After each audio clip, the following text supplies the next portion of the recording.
Shotgun, drops to the 50, now steps behind the 50, runs to the right side of the 45 of Wisconsin to the 40, throws it long down the field toward the end zone. Devin Smith, touchdown! Got it, Devin Smith!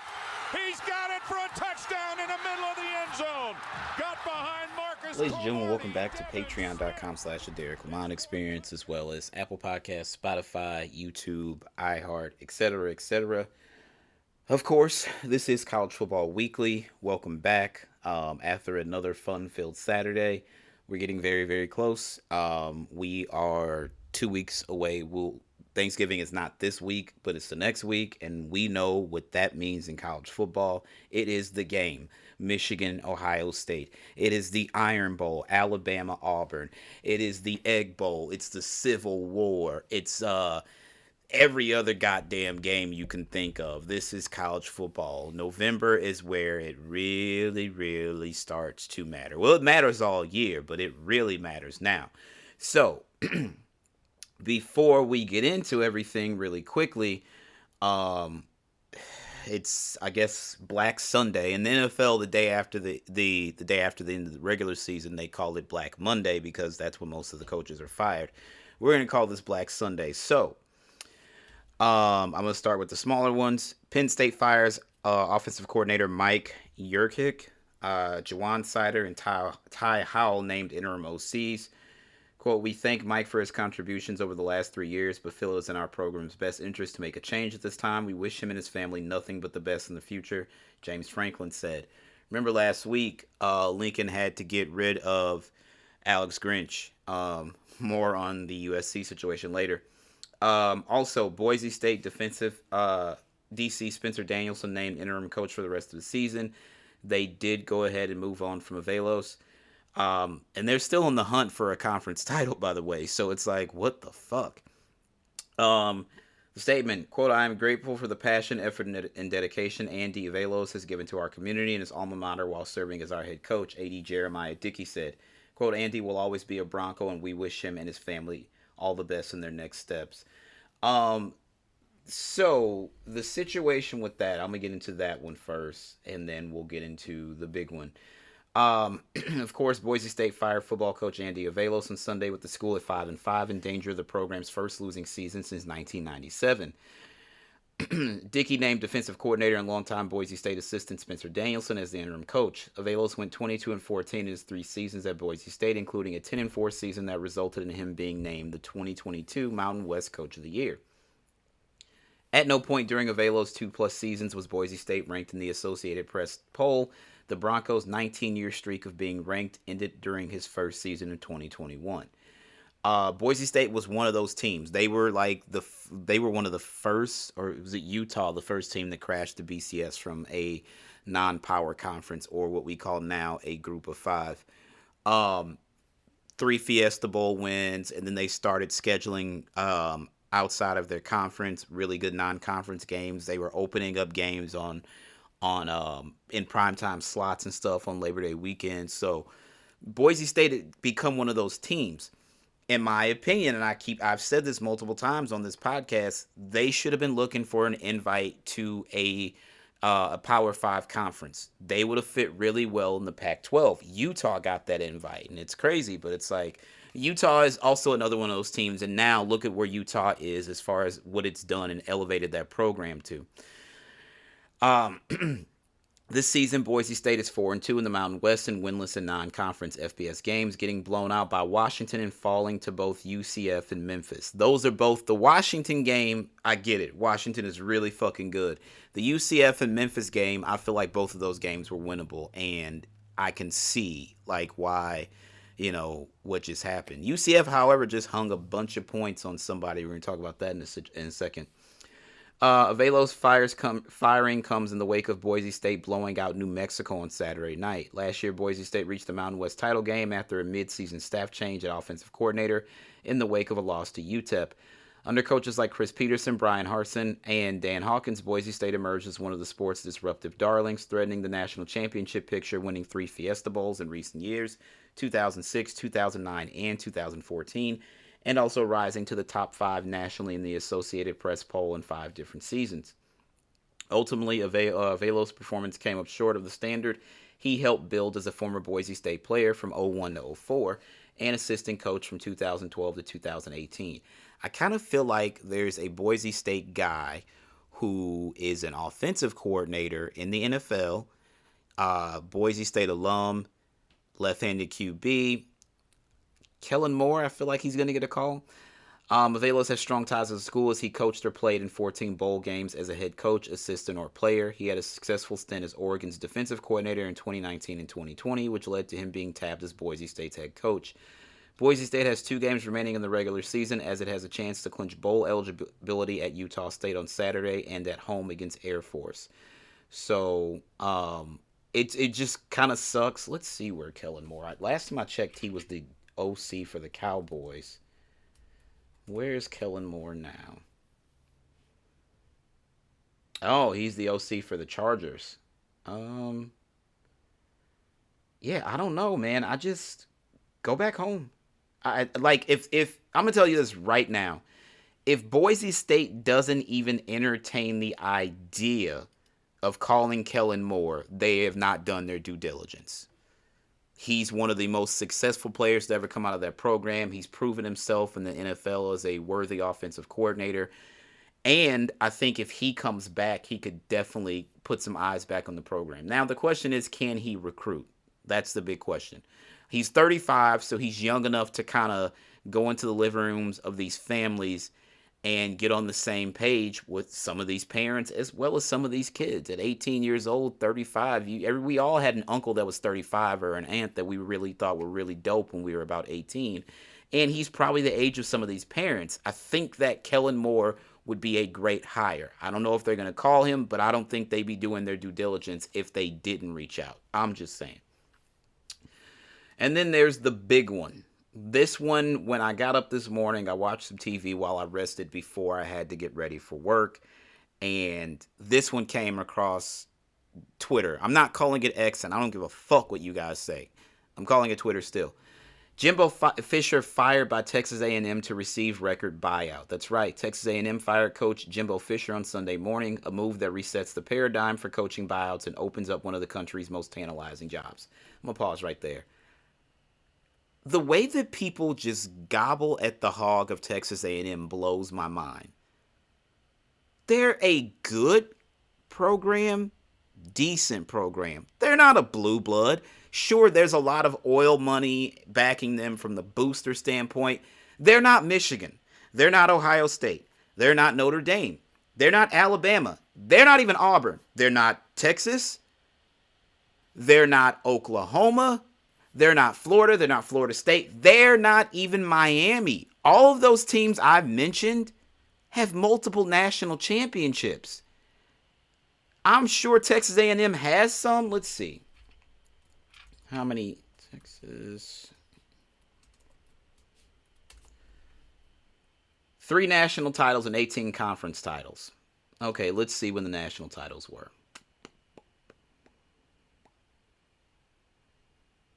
1919, 1927, and 1939. Nothing in the modern era. 18 conference titles. 17 of them in the Southwestern Conference. 1 in the Big 12, and they haven't been in the Big 12 in over 13 years. What have they done in the SEC? Not much. Not much. Consensus All-Americans, 33. Okay. All-time record, 771, 498, and 48. I really don't understand why people keep gargling at the hog of A&M. And even when Jimbo Fisher took this job, I was like, why would he go to Texas A&M? But only Jimbo Fisher would know that. Dude. So anyway, the move is expected to cost the school more than $76 million to buy out Fisher's deal, which is nearly triple the highest known coaching contract buyout at a public school. According to the terms of the contract, Texas A&M will owe Fisher $19.2 million within 60 days, and then pay him $7.2 million annually through 2031. And there's no offset or mitigation on those payments. Annual payments start 120 days after the termination. He can get another job and they still have to pay him. The payouts don't stop if he takes a coaching job elsewhere. They still have to pay him. So imagine going somewhere, getting a check, and then still getting a check from the boosters at Texas A&M. That is crazy. Shout out to his agent because he won one natty as a head coach. He was on some other good coaching staffs, but I don't know. I still think he should have stayed at Florida State. And shout out to Florida State because they had to turn things around because that program kind of went by the wayside after he left. But a lot of people I saw on Twitter saying he needs to send Jameis Winston money because he got him paid. This is a statement from Texas A&M. Quote, after very careful analysis of all the components related to Texas A&M football, I recommended to President Mark Welsh and then Chancellor John Sharp that a change in the leadership of the program was necessary in order for Aggie football to reach our full potential, and they accepted my decision. Your full potential is who you are. You're playing the way Texas A&M is supposed to play. That job, like even the Johnny Manziel thing, I told people, I'm like, he's not the best player in college football. My friend Brian was like, he is this season. Okay, we'll see what Johnny Manziel is in 10 years. Anytime you have a Netflix documentary and you were supposed to be the guy that quick, Johnny Manziel won the Heisman the year before my kid was born. My kid was born in 2013. It is now 2023. He's already been out of the NFL for some time. He didn't even read his playbook when he got there. Like, people are so stupid because the teams can track the usage of your playbook because it's not a binder with paper plays anymore. It's on a fucking iPad. They can track how much film you watch. Texas A&M is Texas A&M for a reason. They are play to our full potential. This is your full potential. This is who you are. You have not won a national championship since before the Yankees were a dynasty. And that started a long time ago. They were still kind of in the infancy of their dynasty starting in 39. More than half of, the NBA didn't exist or whatever. The last time Texas A&M won a national championship in major college football, a lot of people weren't even alive. Do you understand that? If your last title is 1939 and it is 2023, somebody would have to be 84 years old to even be alive when that happened. Think about that. All that, well, they're not playing to their full potential. No, they are. They really are. This is who they are. This is who they are. This is who they've been. Nothing is going to change. Texas A&M will always perform where they're supposed to perform. They're not underperforming. This is who they are. In the words of the late, great Dennis Green, they were who we thought they were. They were who we thought they were. This is insane. I cannot believe y'all are putting all this worth into the Texas A&M Aggies. Get the fuck out of here. Cut it out. They are who they, this is who they are. Period. They're not going to perform any higher. Beating Alabama once every couple of years, yeah, that's nice. They wanted to get away from Texas. Guess what? Now Texas is right back in the conference. How are you guys going to like that annual ass whooping because Texas seems to be back on the rise? This is insane. Texas A&M Athletic Director Ross Bjork said in a statement, quote, "We appreciate Coach Fisher's time here at Texas A&M and we wish him the best in his future endeavors. Fisher was 45-25 in 6 seasons at A&M, and he signed a new 10-year contract with $95 million guaranteed in 2021. The deal was given in part because of the potential at the time of Fisher leaving for LSU.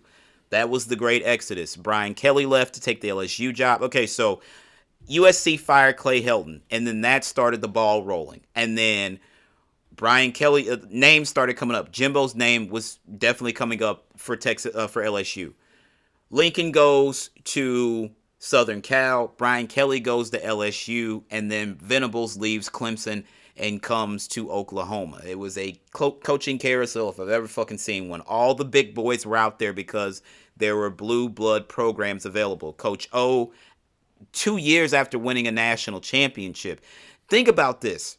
Fisher got 6 seasons at A&M and did nothing. 20 games above 500.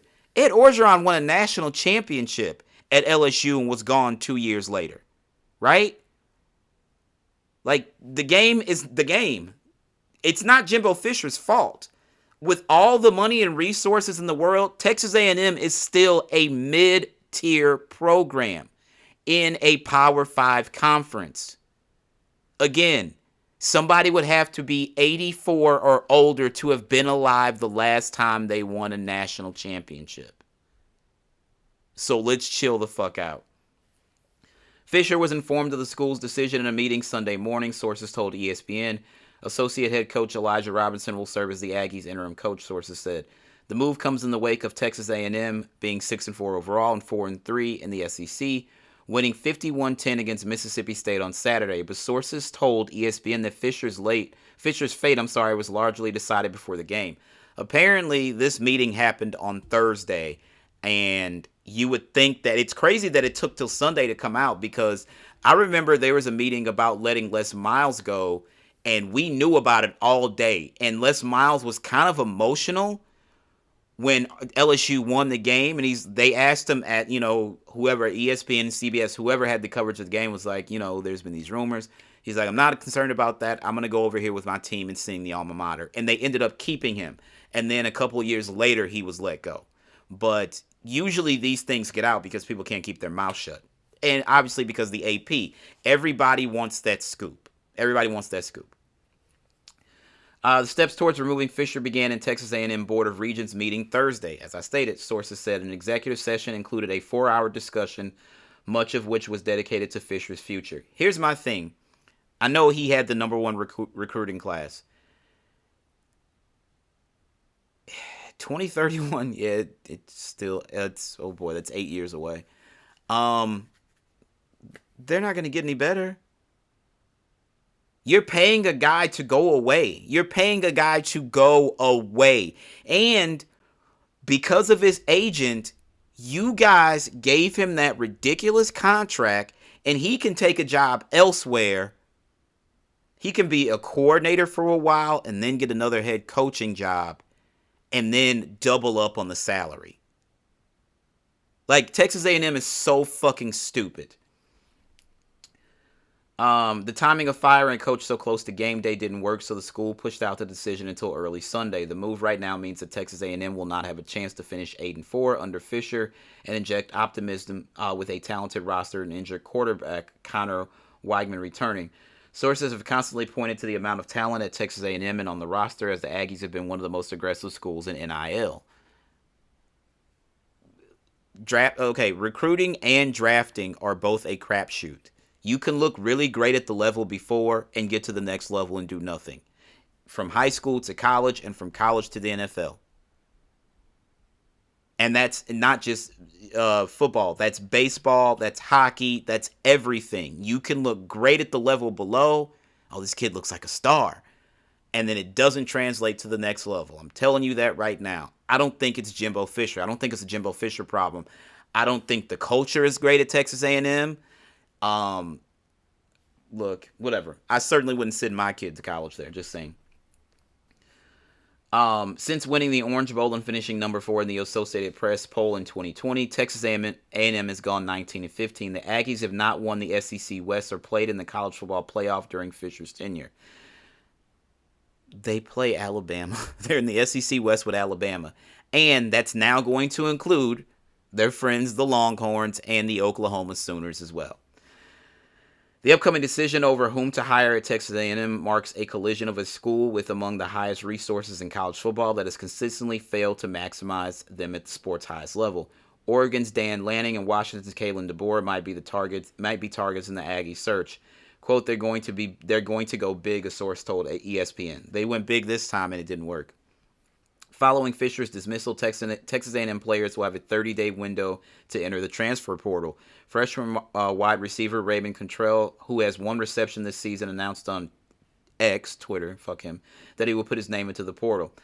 Texas A&M last won a conference championship in 1998 when it played in the Big 12. Fisher is the 4th consecutive A&M head coach to fail to win a conference championship, following Dennis Franchione, Mike Sherman, and Kevin Sumlin. Since entering the SEC in 2012, A&M has not won the West Division to play in the SEC title game. The school's only 10-plus win season in the SEC came during 2012, although A&M went 9-1 during the pandemic-shortened 2020 season. Texas A&M has the country's 9th-ranked recruiting class according to ESPN's recruiting rankings. That's going to change. People are going to flip, believe me. The Aggies have a roster that has generally been considered underachieving by coaches, as Ole Miss coach Lane Kiffin referred to it as like an NFL-level roster earlier this season. Since narrowly missing the college football playoff in 2020, A&M is weighted in the mediocrity and underachievement, setting the Aggies up for the infamy of paying 3 times more for a coach not to coach than any other program in the history of the sport. You're paying him to go away. You're paying him to go away. A turning point for the Aggies came early last season when Appalachian State upset them 17-14 in College Station. That didn't end up being a good Mountaineers team as they finished 6-6 and 3-5 in the Sun Belt. A&M hasn't won a road game since winning at Missouri in October of 21, and Mizzou would kill them right now. A streak that is stretched to 9 games and epitomizes the program's failure to compete at the highest levels of sport. Quote, you can win it all with what's here, a source at Texas A&M said. You cannot. Stop fooling yourself. Like, I know they get good recruits, but there is a culture issue there. That's not a good program. Y'all think that they are, but they're not. They have not won a national championship in the time that my parents have been alive. My grandmother was literally born the last time they won a national championship. I just thought about it. My grandmother, let me repeat, was born the last time they won a national championship. Let's stop fucking playing here. There's good kids and good players. This is a top 5 job. They'll have all the resources and facilities. Then why can't they win? Yeah, that's what I thought. The disconnect in talent collection is one reason why the school pressed to push into such rare buyout territory. The previous highest known public school buyout came in 2020 when Auburn fired Gus Malzahn, which cost $21.7 million. Considering the potential staff buyouts and what will be needed to lure a new coach and staff, the bill for coaching talent coming and going could top $100 million. Now, they've given quite a bit of NIL money away. We know that. So now you have to pay the old coach to go away. Even if he gets a new job, you still have to pay him. You have to pay the new coach and his staff, and then try to give NIL money to incoming players. Do you know the ramifications this could potentially have for an already struggling football program? And then their hated rivals, the Longhorns, will be joining them next year. Mediocrity. Texas A&M is a mediocre program, period. And bringing up the fact that Mizzou, their win here in Columbia was the best, their last road win. The Missouri Tigers this year were crushed Texas A&M Aggies, period. Don't want to talk about it. It's over. Let's recap this weekend. Not going to cover a lot because I've already spent 20 some odd minutes talking about coaching changes and things like that. Louisville escaped Virginia on Thursday night, 31-24. Who do we have? UNLV 34-14 over Wyoming. SMU 45-21 over North Texas. UNLV is looking like, I think they're bowl eligible already. Saturday, there were some big games on the schedule, and some of them lived up to the hype, and some of them did not. Of course, Ohio State destroyed Michigan State 38-3. Everybody keeps talking about Urban Meyer getting a call for that job. And then somebody mentioned Urban Meyer taking the A&M job, and I'm like, no. Like, it's not, he wouldn't be afraid of Saban or anybody else in the SEC because he's done that already. He won 2 natties at Florida, so he's not afraid of coaching there. I just don't think there's anything left. You have 2 national titles that you won during a period where the SEC was the dominant program in college football. Remember, the SEC won like 6 or 7 straight BCS championships. Like, they were the preeminent program. So I don't know if he has anything else to prove. Ole Miss at Georgia, the Dogs. Lane Kiffin and Ole Miss made it look like it was going to be a game early, and Georgia said, nah, fuck all that. Georgia 52-17 at home rolls. Michigan and Penn State. All the talk about Michigan ain't played nobody, this, that, and the third. I get it. Ohio State scheduled Notre Dame, and they also beat Penn State. Okay, so you give Ohio State a leg up based on the fact that they have an out-of-conference ranked win as well. Fine. To say Michigan ain't played nobody when they're playing the same teams that Ohio State has to play, yeah, the Big Ten, there's parity. You have really great football programs in the Big Ten, and then you have some really mediocre programs as well. Okay? So to say Michigan ain't played nobody, they went on the road to Happy Valley without their head coach and won 24-15. What I will tell you, and oh, that's right, the Jim Harbaugh thing happened since we last spoke. So Harbaugh cannot be on the sidelines for a Michigan football game for the remainder of the season, starting with the Penn State game. That includes the Maryland game this coming weekend and on Thanksgiving weekend, Ohio State. Here's why that matters. Michigan had trouble getting the plays in. There were twice that I saw J.J. McCarthy had to take a timeout because they weren't going to get it off before the play clock. Harbaugh calls the plays on the offense, if I'm not mistaken. They're having mental mistakes without him. I still think Michigan is very, very tough, and the game is in the big house this year. But without Harbaugh, I would not be surprised if Ohio State won that game. I'm just saying that right now. Without Jim Harbaugh, I would not be surprised if Ohio State took that game. Just saying. But Michigan did win 24-15. Drew Aller only threw for 70 yards, which is insane.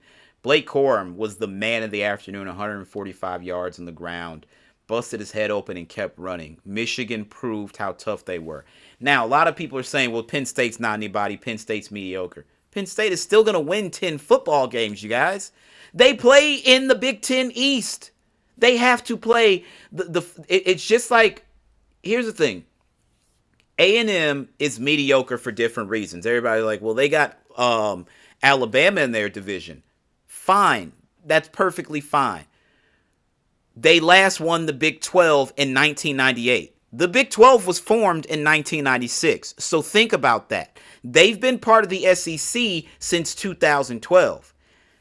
When everybody added more teams to go to divisions so they could have a conference championship game, Ohio State, Michigan, and Penn State were all in the same division. So every year, they have to play Ohio State and Michigan. When Michigan was terrible and down, nobody said Penn State was a mediocre football team. Now that Michigan has returned to its very Michigan ways, maize and blue, now Penn State's a mediocre football program. No, they're not. They have 2 of the top 3 teams in the nation on their schedule. What are you guys talking about? They're not a mediocre football program. Anybody else would love to have Penn State's record every year. The problem is this.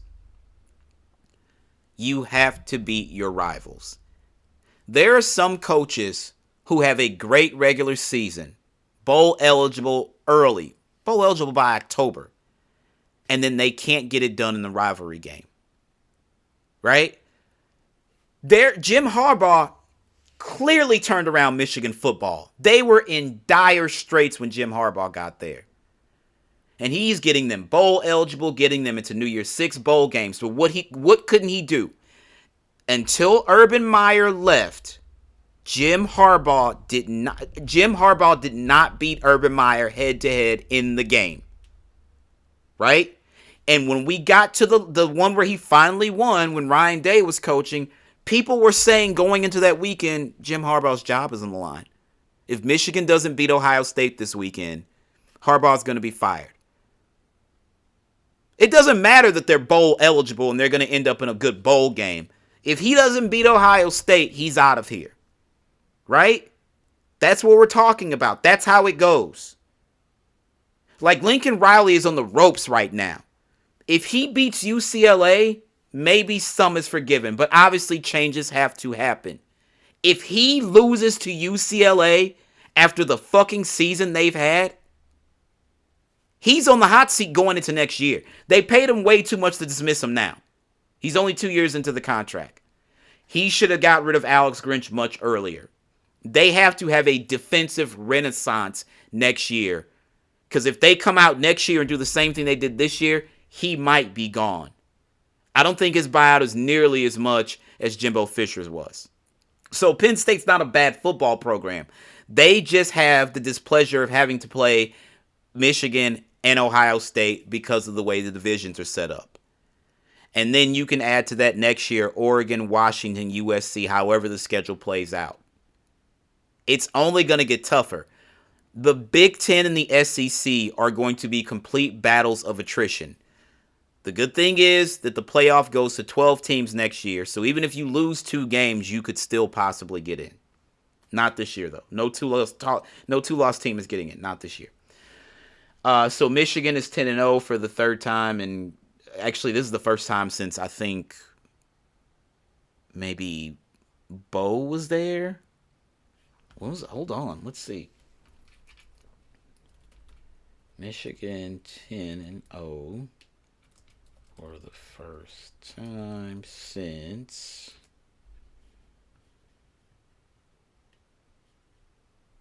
this is Michigan's first 10-0 start since. Wait, no. I just saw the stat.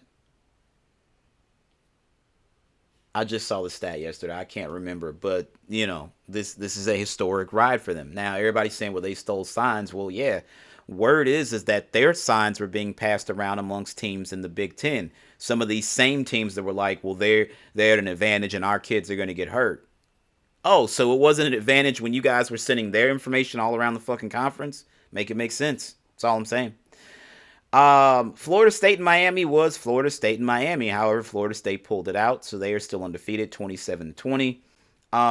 This is one of those games that I wish was the last weekend of the season. I feel like it should be a rivalry game of the last weekend, but it is what it is.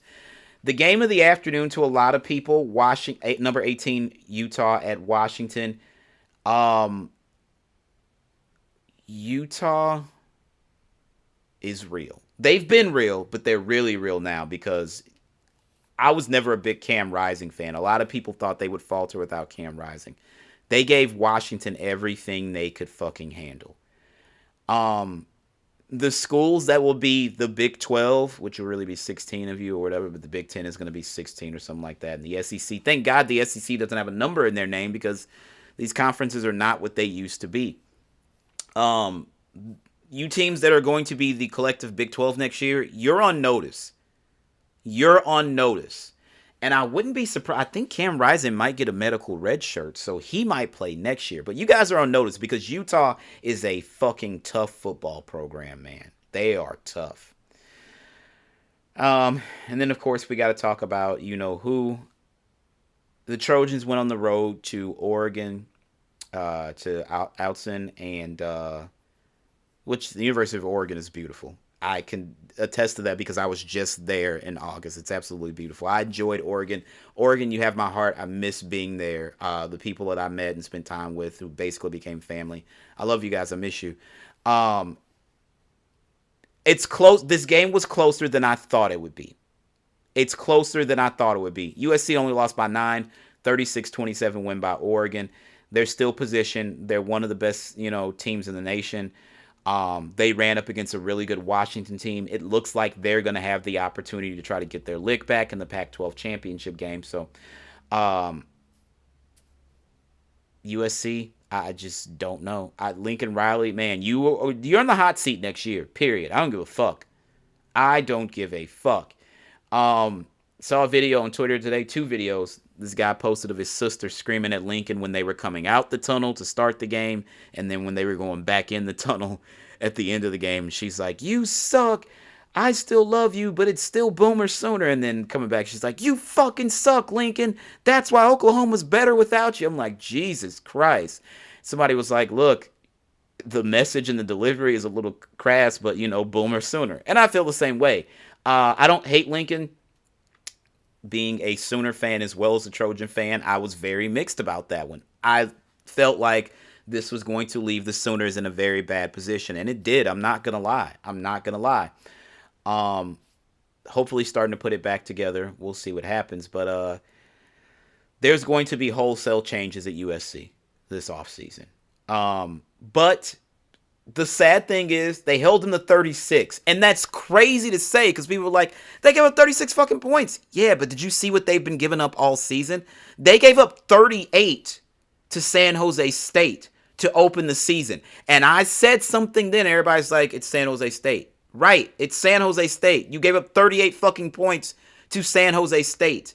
A team that does not have the resources that you have, nor the talent you have. That should have been a red flag to a lot of people at the beginning of the season. But everybody's like, you're tripping, Derrick. All right, cool, whatever. Whatever. That should have been right there, the first red flag, right? They were undefeated, but they were still giving up points on the defensive side of the ball. And then when they get to the conference schedule in a year where the Pac-12 is really good as like some kind of send-off for the ages, they start getting smacked in the mouth. We found out Washington is actually really good. We found out that Colorado's a lot more talented than their record would indicate. Remember, this team won one ball game all of last year, and they were just minutes away from upsetting the Trojans.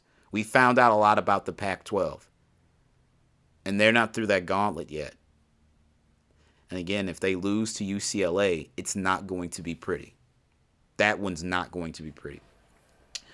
Texas, barely surviving TCU, and Quinn Ewers was back at quarterback. He threw for 317, but they barely escaped TCU with that win, 29-26. They won, but Alabama is Alabama, right?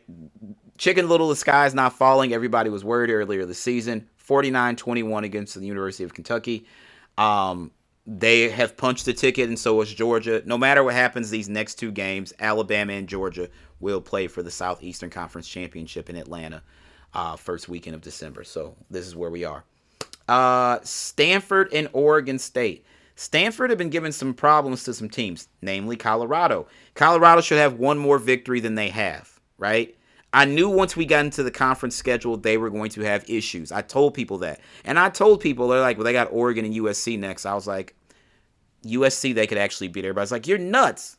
When they saw the final score, they were like, how'd you know? I was like, because I've told you guys. Number one, I had to watch the Alex Grinch defense at Oklahoma. He took Alex Grinch with him to Southern California. Same results. They came really close to knocking off USC, did Colorado. They did not. They should have never lost to Stanford. They got to wear that one. So, no, they're more than likely not going to get bowl eligible. We'll talk about them in a second, but it is what it is.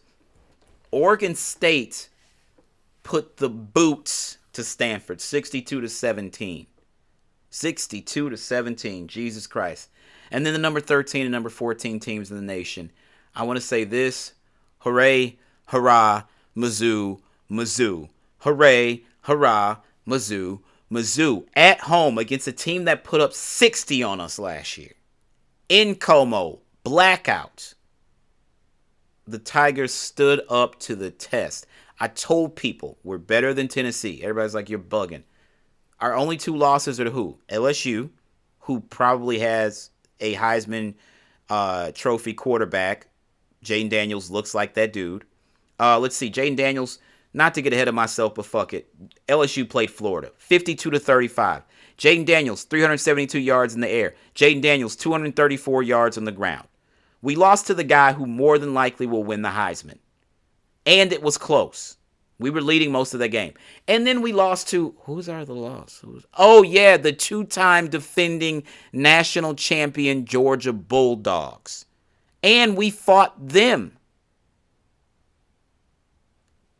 Tennessee's not better than LSU. In my opinion, Tennessee's not better than Georgia. We all know that. I told you guys. Y'all didn't fucking listen.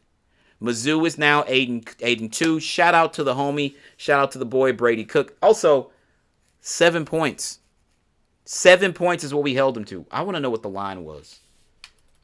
Mizzou versus Tennessee. 2023 line. Holy shit. The line was Tennessee by 2. The line was Tennessee by 2. They scored in the first half and didn't score again.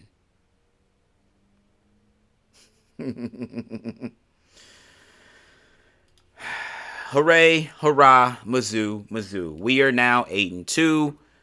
I saw bowl projections this morning. They're like, they're going to end up in the Citrus Bowl. Fuck you. We deserve it. If we still have Arkansas and Florida, both of those teams are beatable. If we don't get a New Year's Six bowl bid, we got hosed. We got completely hosed. Now, I do think there's a path that has to happen for us to get that bowl bid. If Alabama can beat Georgia in the SEC title game, I think at that point they both get into the college football playoff. Somebody's out. If Oregon can't beat Washington, they're going to have 2 losses as well. Right? So then that's going to push them out of the college football playoff. Like, the championship games are where everything hinges. If Alabama somehow beats Georgia and both of them get in the college football playoff, then you're going to take 2 SEC teams. There's still at-large bids available for New Year's Six bowl games, and Mizzou deserves one of them. I don't give a fuck if y'all call me a homer or not, and I am now a student at the University of Missouri. I don't give a fuck if you call me a homer. We earned this. Understand that. What Cody Schrader did to the Tennessee defense, 205 yards receiving, 205 yards on the ground and 116 receiving. All he did yesterday was make plays. Give us what we deserve. I'm standing on that. And Drink in the locker room said we came out and we stood on business. And we wanted to kick their ass. Business is booming. Elijah Drinkwitz, you are the man. When you got hired, I was like, I don't know, man. I don't know. It's been a couple of years. I'm like, they're putting something together. And then after recruiting this year, I'm like, this Mizzou team is going to be good. I don't know how good, but they're going to be good. And they've proven that on the field of play. They can't let up, though. They cannot play down to Arkansas or Florida. They have to play them just like they played everybody else. We're also the state champs of Tennessee. We beat Tennessee. We beat Middle Tennessee State. We beat Memphis. And we beat Vanderbilt. Tennessee state champs. Missouri Tigers. All right. Moving right along. UCF destroyed Oklahoma State. You got blown out in a conference game to an unranked opponent. Remember what I said about Oklahoma giving their absolute all against Texas and then playing down to the level of talent of the teams they faced after that? Because that was like our Super Bowl. It's the same thing Oklahoma State did. They thought they could play down to UCF and they got housed. 45-3. 45-3. 45-3. College football playoff where? You fucking Cowboy fans kill me. You guys really thought because you beat us, because that was the one game that truly mattered to you guys, that you were going to parlay that into a Big 12 championship and an appearance in the college football playoff. Well, what the fuck was really on your mind? Stillwater people, man. Fucking Stillwater.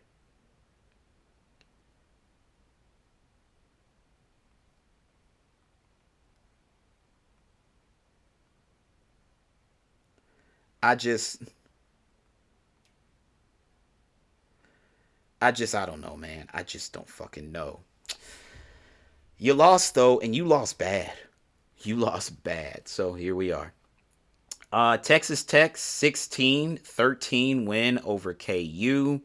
We're definitely going to take a look at the Big 12 standings because I think things have changed because of this. Texas right now is still in the Big 12 title game, but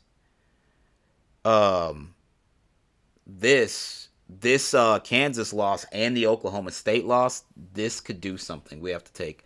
And then, of course, Boomer fucking Sooner. All year we've been begging for Jeff Lebby to fucking call a good game. Well, this time he fucking did it. And these boys came out hungry and they brought the fight. 59-20 win over West Virginia at home. Dylan Gabriel was a part of 8 touchdowns. Let's talk about that. He threw for 423 yards through the air. Gavin Sawchuk, since they let him loose, 135 yards on the ground yesterday. Drake Stoops, 164 yards receiving. This team stood on business Saturday. This team is the team we've been waiting to see all year from Oklahoma. this team stood on business. So shout out to my Sooners. It's Big Boomer over here, baby. Big 12 title game could still be in reach at this point now that I think about it. College football playoff, no. Big 12 title game, still a possibility. We will have to see. Again, Florida lost LSU 52-35. Again, Jaden Daniels was out of his fucking mind. 372 through the air, 234 on the ground. More than likely the Heisman Trophy winner. Colorado, unfortunately, came up short. Shedeur Sanders, 262 yards through the air. It's the defense. They need help on defense. This was 34-31. And not for nothing, Arizona is a ranked team, and they are not a bad team. They only lost by 3. Think if you go back and look at all the games this year, the only team that really beat the shit out of them was Oregon. All the other games were very close. Colorado's not a bad team. For all the people who wanted Deion Sanders to fail, I'm sorry. He's not failing. They won one ball game last year. They just need to get some guys in. Unfortunately, after the loss, a 4-star receiving recruit for them decommitted. So that sucks. Iowa blanked Rutgers 22-0. I think Iowa is on pace for the Big Ten championship game. Tulane 24-22 win over Tulsa. Still looking good. UNC and Duke went to double overtime, 47-45. Drake made 342 yards through the air. This feels like UNC Duke basketball. Never did we think UNC Duke football was going to be entertaining, but they are. So shout out to them. Kansas State 59, Baylor 25. K-State ranked opponent. Just saying. Remember, if Kansas State finishes the year ranked, that just looks better for Missouri. So that's a ranked win. They have a ranked win against Tennessee. I'd have to go back and look and see if we have any other ones, but that helps. Army 17-14 over Holy Cross. Illinois 48-45 over Indiana. That one went in overtime. Maryland 13, Nebraska 10. I just don't know if Nebraska football is ever going to be back. I don't know. Do kids care about going to Nebraska anymore? Is a tradition out there? I don't know what's going on, but that's crazy. South Carolina 46, Vanderbilt 6, Virginia Tech 48, Boston College 22. Georgia Tech went to Clemson and lost. Clemson has won 2 games in a row. Remember, they beat Notre Dame last weekend, 42-21. Cade Klubnik, 205 yards through the air. Could this help Dabo? I don't know. But they're bowl eligible, so there's that. Congrats to them for that. In other games, James Madison is still undefeated. Who else do we have? Nothing else really major that affects the college football playoff or anything like that. Northwestern 24-10 win over Wisconsin. Purdue 49-30 over Minnesota. Syracuse 28, Pitt 13. Navy 31-6 over UAB. Yikes. Auburn 48-10 over Arkansas. Auburn couldn't beat Missouri right now. Just saying. Cal 42-39 over Wazoo. This Washington State team was ranked at one point. They've just fallen off the wagon. Now when you look at them, it's like, this is why they didn't get a conference invite. This is really sad. But what happened to the Pac-12 in itself is sad. Cincinnati 24-14 over Houston. Remember, Houston was fighting for a college football playoff berth a couple years back. A lot of these teams, I'm just telling you. And then, of course, A&M 51-10 over Mississippi State. But despite the game, Jimbo Fisher's fate was decided on Thursday, basically. UCLA, a loss at home in the Rose Bowl to Arizona State, 17-7. Boise State 42-14 win over New Mexico State. Didn't stop them from firing their coach. Iowa State with a beatdown in Provo over BYU 45-13. Very interesting. Wow. San Jose State 42-18 over Fresno State. And then Hawaii beat Air Force. This Air Force team was undefeated. They were undefeated. This is insane. So, Hawaii 27-13 over Air Force. Wow. Interesting. So, we're into the nitty-gritty of the schedule. Let's get down to this week's upcoming games. Throughout the week, your mid-major teams. On Thursday night, BC at Pittsburgh, 6 o'clock on ESPN. Friday night, the Buffaloes, prime time. Well, not prime time. They're a 9:30 kick on FS1 against Washington State. Maybe they can win this game. I don't know. Maybe they can win this game. It would be nice if they did. It would be nice if they did, so everybody get off Deion's fucking back. Saturday, Oregon at Arizona State. Time is yet to be determined. Utah at Arizona. Time is yet to be determined. I don't know what they're waiting on, but that's what we have for the Pac-12. Big noon kickoff game, 11 a.m. is Michigan at Maryland. And then, obviously, they're looking ahead to the game. Alabama's at that point in their schedule where now they're scheduling JV teams. They have Chattanooga this Saturday at home. 11 a.m. kick. That's on ESPN Plus and the SEC Network. Ole Miss has University of Louisiana Monroe. Rutgers has Penn State on the road. Penn State should get the win there. Louisville at Miami. I feel like this is a trap game. I'm just saying. And then my Sooners are in Provo to play BYU. This feels like a trap game as well. They need to be aware going in. That's an 11 a.m. kickoff on ESPN.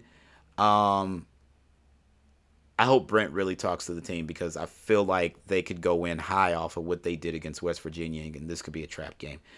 Tulane at Florida Atlantic. Michigan State at Indiana. Nothing big there. Purdue at Northwestern, that's on the Big Ten Network. SMU at Memphis, that's on ESPN. Cincinnati at West Virginia, that's on the Big 12 plus ESPN Plus. Duke at Virginia, that's on the CW. Georgia at Tennessee, 2:30 kick over on CBS. Wake Forest at Notre Dame, that's a 2:30 kick on NBC. Illinois at Iowa, 2:30 kick on FS1. North Carolina at Clemson, 2:30 kick on ESPN. If they can somehow beat North Carolina, I don't think Clemson gets back into the top 25. I think they can position themselves to be ranked at the end of the season. I don't know if a North Carolina win gets them back into the top 25. UCLA at USC. 2:30 kick on Saturday. That's on ABC. I think Lincoln Riley knows he cannot afford to lose this football game. I don't think he's going to get fired. If he does, he cannot afford to lose this football game. I'm telling you that right now. Or he will 100% be on the hot seat. Baylor at TCU. NC State at Virginia Tech. Minnesota at Ohio State. Ohio State looking to remain undefeated heading into Thanksgiving weekend, just like Michigan is. Oklahoma State at Houston. I mean, who gives a fuck, honestly? Just being honest. UCF at Texas Tech. Cal at Stanford. The band is on the field. Kansas State at Kansas. Rivalry game. Boise State at Utah State. Washington at Oregon State. That is the 6:30 primetime game on ABC. Tune into that one. 6:30 on ESPN. Up at Faurot Field. Florida at the Tigers. Hooray, hurrah, Mizzou, Mizzou. I'm waltzing already. Look at me, I'm waltzing already. Florida International at Arkansas. Kentucky at South Carolina. Nebraska at Wisconsin. I don't know who's worse in that game. I think Wisconsin's a hair better, but Texas at Iowa State. Georgia State at LSU. Syracuse at Georgia Tech. Nothing really that weekend. So everybody's looking forward to the following weekend. And yeah, let's take a look at the old standings before we hit the polls and say goodnight. In the American Athletic, you have a three-way tie at the top in the conference. 6-0, Tulane, SMU, and UTSA. Overall record, Tulane is 8-1, SMU is 8-2, and UTSA is 7-3. In the ACC, Florida State is 10-0 and 8-0 in the conference, and right now Louisville is 9-1 and 6-1 in the conference. They're looking ahead to the ACC title game. Clemson is 3-4 in the conference, and they are 6-4 overall. So yes, they are bowl eligible. If they can somehow beat North Carolina, they get to 7-4. So Miami 6-4 overall, 2-4 in the conference. Terrible. In the Big 12, Texas would still play in the Big 12 title game. Right now, Oklahoma State sits ahead of Oklahoma because of the head-to-head win. Oklahoma is 8-2. Oklahoma State is 7-3. We need them to lose another conference game so we can somehow find our way to the Big 12 title game. In the Big 10, of course, Michigan, Ohio State, Penn State are atop of the Big 10 East.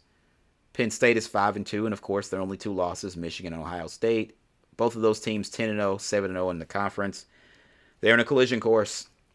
In the Big 10 West, Iowa is at the top, as I thought. They are 8-2 overall and 5-2 within the conference. Behind them in the conference, 3-4 Northwestern, who is 5-5 overall. So, and Nebraska's 5-5. Both Nebraska and Wisconsin have identical records in the conference and overall. So that's a battle of mid-tier teams. Liberty 7-0 in Conference USA, 10-0 in overall, and they're not ranked. Notre Dame is 7-3 overall, and they're ranked at number 2. What the fuck? How are you gonna shit on the 10-0 football team? How? That is insane. That is fucking insane. Wow. Wow. Miami of Ohio leads the Mid-America Conference in the East. Toledo leads it in the West. Air Force is still at the top of the Mountain West at 8-2. Wow. The Pac-12, Washington 7-0, 10-0 overall. Oregon 6-1, 9-1 overall. Followed by Arizona, Oregon State, USC. Utah is behind USC as a result of that loss. However, they have one less loss, but they have one less conference win. This is crazy. USC is 7-4, and they could very likely be 7-5 after this weekend. Georgia and Mizzou sit atop the SEC East. Georgia 10-0, 7-0 in the conference. Mizzou 8-2, 4-2 in the conference. Alabama 7-0 in the conference, 9-1 overall. They sit atop the SEC West. And that's all we have. And then let's go ahead and get to the rankings. We're going to do the AP and the coaches, and then of course the college football playoff rankings will be a separate show coming to you guys, you know when. In the AP, the top 7 does not change. Georgia, Michigan, Ohio State, Florida State, Washington, Oregon, and Texas. Alabama also has not moved. They are still at number 8. Louisville's up 2 spots to number 9. Oregon State is up 2 spots to 10. Missouri jumps 5 spots to 11. Hooray, hurrah, Mizzou. Penn State drops 3 spots to 12. Ole Miss drops 3 spots to 13. Oklahoma, fresh off that win over West Virginia, is up 3 spots to number 14. LSU is up 3 spots to number 15. Utah, after their loss, drops 3 spots to 16. Tulane up 3 spots to number 17. James Madison up 3 spots to 18. Arizona up 4 spots to 19. Notre Dame up 2 spots to 20. Did they play this week? I don't know who they played. Tennessee drops 7 spots to number 21 in the nation. North Carolina up 2 spots to number 22. Kansas State is in at 23. They were not ranked last week. Oklahoma State drops 9 spots to number 24. And Liberty, I apologize, is ranked. They close out the top 25 at 10-0. So that's the AP poll. And then the coaches poll, 1 through 8 has not changed. Georgia, Michigan, Ohio State, Florida State, Washington, Oregon, and Texas, and Alabama. Much like the other poll, Louisville up 2 spots to 9. Oregon State up 3 spots to 10. Mizzou up 4 spots to 11. Penn State drops 3 spots to 12. Oklahoma up 3 spots to 13 in this poll. Ole Miss drops 4 spots to 14. LSU up 4 spots to 15. Utah drops 2 spots to 16. Tulane up 3 spots to 17. Notre Dame up 4 spots to 18. Who did Notre Dame play? I'm gonna have to go back and look. Tennessee drops 7 spots to number 19 in the nation. North Carolina up 3 spots to 20. James Madison is at 21. They were not ranked in the coaches poll last week.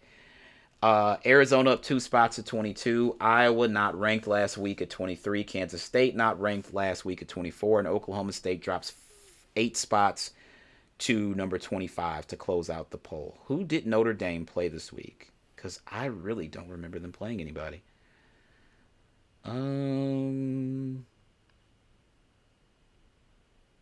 They didn't even play this week. How did they jump up? They didn't play. Jesus Christ, this is insane. The hog gargling of Notre Dame as well. Anyway, that's my time for the night, you guys. I appreciate it. Oh, also, Georgia being a number one, that extends that number one run to second best. 22 weeks now, they've been the number one team in the nation in the AP poll. So shout out to Georgia. Anyway, again, believe in yourself first and foremost, because if you don't believe in yourself, nobody else will believe in you. As always, my name is Derrick, and that is my time. You guys have a good one. Peace out.